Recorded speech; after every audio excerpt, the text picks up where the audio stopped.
মনসা পূজার দিনে ঘটল এক মর্মান্তিক ঘটনা। রবিবার সকাল 9:30 নাগাদ শাপলা ফুল আনতে গিয়ে বাড়ির পাশের পুকুরে ডুবে মৃত্যু 65 বছরের এক ব্যক্তি। মৃত ব্যক্তির নাম অমলকান্তি সাহা। মাতারবাড়ি বিধানসভা কেন্দ্রের চন্দ্রপুর কলোনি 3 নং এলাকার বাসিন্দা অমলকান্তি সাহা পেশায় ছিলেন একজন অবসরপ্রাপ্ত শিক্ষক।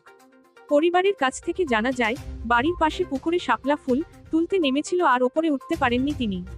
তৎক্ষণাৎ এলাকাবাসীরা উদ্ধার করে নিয়ে যাওয়া হয় গোমতী জেলা হাসপাতালে, যেখানে চিকিৎসকরা তাকে মৃত বলে ঘোষণা করেন।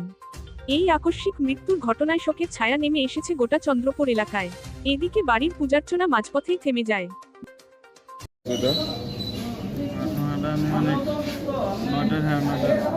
আচ্ছা, শাপলা ফুল তুলতে গেছে। আচ্ছা, তো শাপলা ফুল তুলতে গেছে, আমরা কাজে ব্যস্ত আসলাম, আমরা পুকুরে ঘাটে গেছি, এবার খুঁজে পাইতেছি না বাবারে। এবার পুকুরে নামাইছি একজন, ইয়া যায় বাবা দৌড়াত দিয়েছি বাড়ির পুকুরই নাকি এটা? বাড়ির পুকুরে। পূজাবালি আছে নাকি কোনো কিছু? মনসা পূজা আছে। আচ্ছা, কি নাম আপনার বাবার? অমলকান্তি সাহা। বয়সটা কত হইব? 65। কোনো কি কাজকর্ম করতো না এমনিতে এখন? এনে রিটায়ারমেন্টে আছে। কোন ডিপার্টমেন্টে? এডুকেশন। আচ্ছা, কটা দিয়ে 9:30 দিয়ে ঘটনাটা? এরকম 9টা 9:30। অন্য কোনো প্রেশার টেশার আসলো না আগে? আগে হাই প্রেশার ছিল। আপনার কি বাবা তো না? কি নাম আপনার? আমার নাম রাগেশ চন্দ্র। কতজন আছে পরিবারে? ভাই বোন?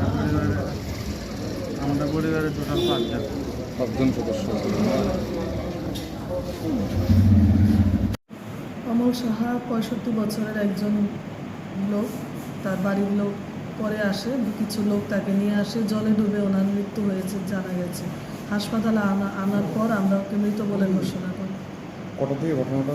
ঘটনা 11টা নাগাদ নিয়ে আসে। কোন জায়গার ঘটনা? Chandrapur colony 3 number.